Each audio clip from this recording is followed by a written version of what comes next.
السلام علیکم ورحمۃ اللہ وبرکاتہ۔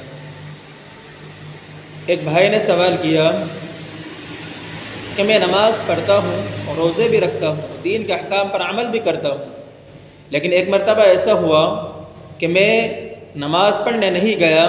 اور میری بہن نے آ کر مجھ سے بار بار نماز کو کہا تو میں نے کہہ دیا میں نماز پڑھنے نہیں جاتا، میں تو ہندو ہوں۔ تو آپ ذرا وضاحت کریں کہ میرا اس طرح کہنا جائز ہے اور میرے اس طرح کہنے سے میرے اسلام اور میرے دین پر کیا اثر پڑے گا؟ جواب: آپ کا یہ کہنا ناجائز ہے، آپ توبہ اور استغفار کریں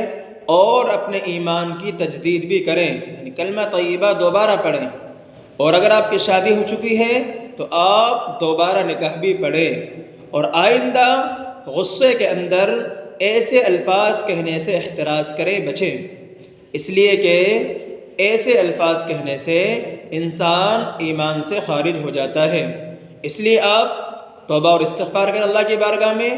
اور اپنے ایمان کو نیا کریں، دوبارہ کلمہ طیبہ لا الہ الا اللہ محمد الرسول اللہ پڑھیں، اور آئندہ ایسے الفاظ کہنے سے احتراز کریں، غصہ اگر آئے تو برداشت کریں، اور اگر آپ کی شادی ہو چکی ہے تو آپ نکاح دوبارہ پڑھیں، اس لیے کہ آپ کا نکاح ٹوٹ گیا ہے۔ جزاک اللہ۔ ویڈیو کو لائک کریں، چینل کو سبسکرائب کریں اور آگے شیئر کریں۔